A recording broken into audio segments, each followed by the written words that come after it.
disusun dalam bentuk subaktivitas.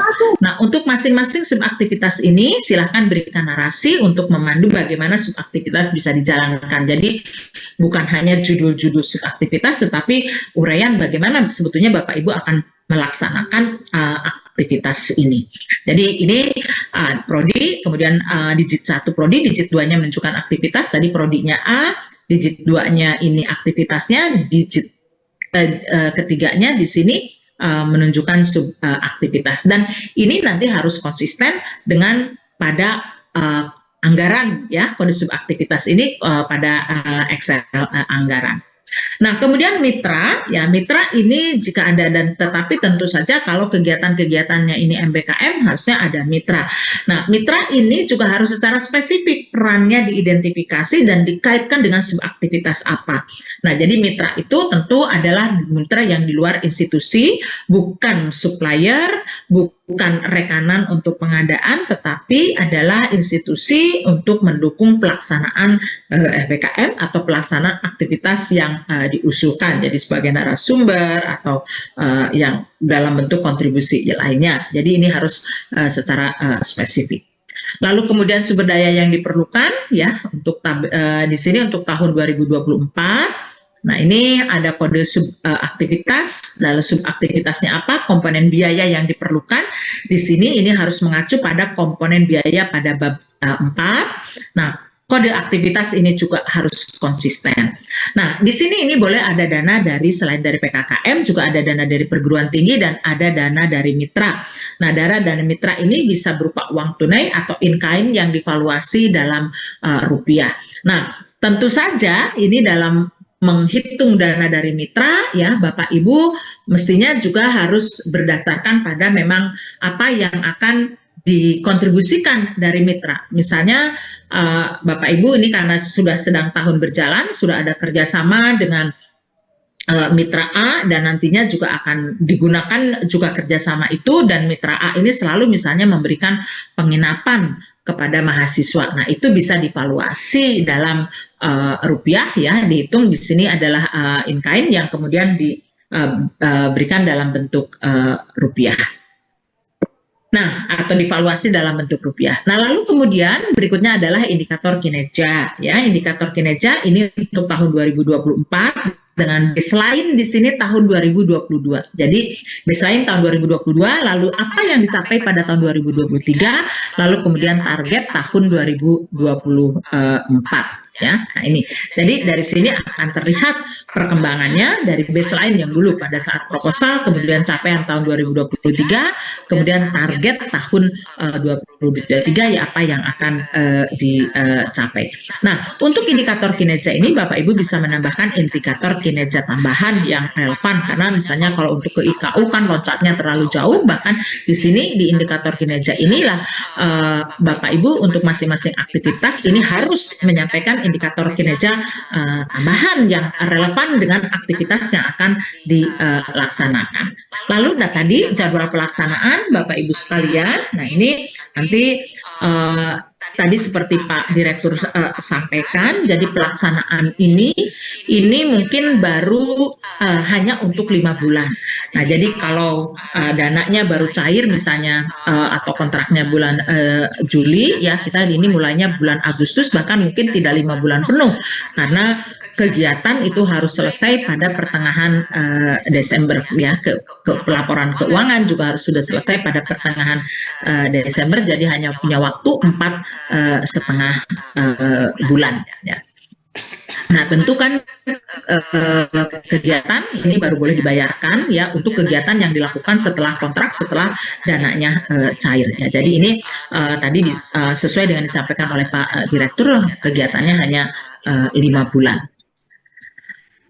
Baik, nah kemudian di sini ini bab 3 rencana pengelolaan program, di sini organisasi pelaksananya, rencana pengelolaan kerjasama dalam rangka implementasi Kampus Merdeka, kemudian rencana pengelolaan administrasi, keuangan dan pengadaan, serta monitoring dan evaluasi. Nah, ini itu yang tadi pendanaannya adalah dari dana pendamping.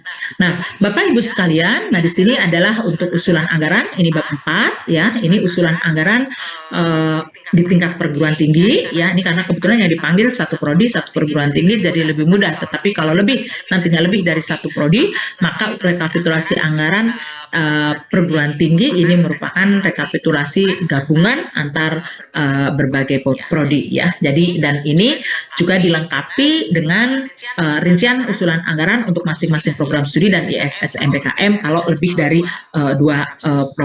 satu program studi atau campuran dari program studi dan ISS MBKM. Nah, ini volumenya, lalu kemudian kegiatannya. Nah, ini juga bantuan insentif. Nah, ini Bapak Ibu untuk bantuan insentif mahasiswa mandiri ya. Ini nanti di dalam tabel program studi ini tidak ada ya, tetapi yang ada adalah untuk yang ISS MBKM. Nah, ini misalnya untuk program studi ya. Nah, ini bantuan insentif mahasiswa ini boleh dari PKKM, boleh juga dari dana perguruan tinggi ya. Nah, ini sini.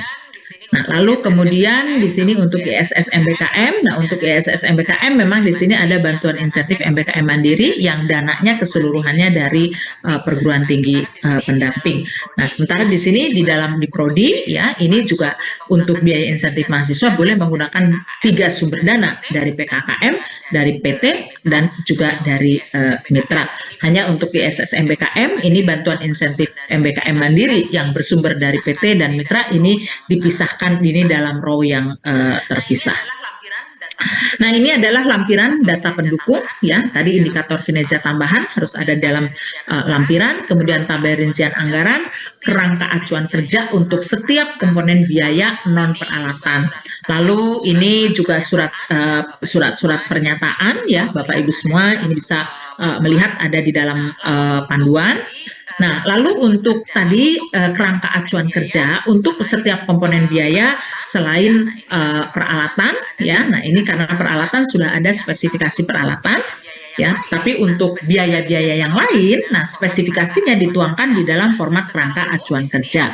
Nah, secara umum di sini ini Bapak Ibu tuliskan komponen biayanya apa untuk fokus group discussion atau untuk lokakarya ya, dan untuk masing-masing lokakarya mestinya dibuat masing-masing kerangka acuan kerja. Apa yang harus ada di dalam kerangka acuan kerja? Ini latar belakang ya pelaksanaan kegiatan yang didanai dengan komponen biaya ini. Lalu tujuannya apa ya? Lalu outputnya, jelaskan output yang ditargetkan dari pelaksanaan kegiatan dengan dukungan komponen biaya ini. Kemudian metode pelaksanaannya ya, apakah ini bisa untuk masing-masing tadi lokakarya atau pelatihan, ini masing-masing dibuat kerangka acuan kerjanya. Nah, jadi di sini metode pelaksanaan untuk pelatihan misalnya jika berupa pelatihan maka perlu kejelasan apakah dilaksanakan di dalam institusi, di luar institusi, kemudian siapa narasumbernya, atau kemudian kalau di luar institusi siapa providernya. Dan untuk narasumber ya, ini baik untuk lokakarya maupun untuk pelatihan harus dijelaskan juga kualifikasi yang diinginkan, kompetensi yang diinginkan, dan institusi yang diharapkan dari narasumber dan tenaga ahli. Karena tanpa adanya kerangka acuan kerja yang jelas ini, Bapak Ibu akan kesulitan nanti menghitung biaya. Kemudian pesertanya ya, dan siapa pesertanya, jadwal pelaksanaan, kemudian rincian anggaran dibuat secara detail sesuai dengan ketentuan yang berlaku. Nah, untuk komponen biaya inovasi pembelajaran, Bapak Ibu sekalian, nah ini untuk Liga 2 dan Liga 3. Nah, ini harus juga membuat KAK yang spesifik ya. Nah, jadi yang pertama adalah tujuan dan rasional pemilihan skema ya. Jadi di sini apakah berdasarkan penugasan ya atau berdasarkan kompetisi yang dilaksanakan di prodi. Lalu kemudian persyaratan pengusul dan kriteria seleksi jika dikompetisikan, kemudian panduan proposal, kemudian komponen biaya yang diperbolehkan. Nah, jadi ini adalah KAK ini, kerangka acuan kerja untuk biaya inovasi pembelajaran. Ini isinya adalah bagaimana Bapak Ibu nanti akan mendeliver atau akan mendistribusikan pendanaan yang diusulkan ini ya. Nah, ini termasuk juga di sini isinya harus ada panduan proposal untuk membuat atau pengusulan inovasi pembelajaran. Nah, lalu untuk komponen biaya insentif mahasiswa, nah ini untuk pengembangan kewirausahaan. Nah, ini ada KAK yang memuat tujuan kompetisi dan target luarannya, persyaratan pengusul, kriteria seleksi ini harus sudah ada di dalam KAK, panduan penyusunan proposal insentif mahasiswa, jadi proposalnya nanti ini yang akan diusulkan oleh mahasiswa, ini sudah harus ada panduannya, sementara untuk yang biaya inovasi pembelajaran, ini panduan untuk para dosen untuk mengusulkan inovasi pembelajaran. Nah, lalu sama kemudian komponen biaya yang diperbolehkan untuk pengembangan kewirausahaan mahasiswa. Nah, ini semua harus sudah tertuang di dalam KAK. Nah, kemudian tabel rinci anggaran ya di sini untuk peralatan, spesifikasi rinci peralatan laboratorium tahun 2024. Kemudian nah di sini ini rasanya kalau di RAB juga diminta link untuk ke rujukannya ya di RAB dalam bentuk Excel ya. Jadi ini sama seperti halnya yang Bapak Ibu susun di dalam proposal yang lalu, ada nama alatnya, spesifikasi teknis, jumlahnya berapa, harga satuan dan perakiraannya. Nah, ini juga harus relevan dengan prodi, lalu kemudian kode subaktivitasnya ya. Nah, ini juga sama untuk ISS MBKM. Nah, ini ISS MBKM hanya peralatan teknologi informasi dan komunikasi, bukan untuk manajemen ya. Sama halnya juga untuk prodi ini ada paket TIK ya. TIK ini di sini untuk proses pembelajaran, bukan untuk manajemen. Tapi kalau untuk ISS MBKM ini fokusnya adalah untuk pengelolaan MBKM. Oke, kemudian kemitraan ya, ini juga harus jelas satuan orang jam, orang hari ya, orang kegiatan ya. Jadi satuannya harus sesuai.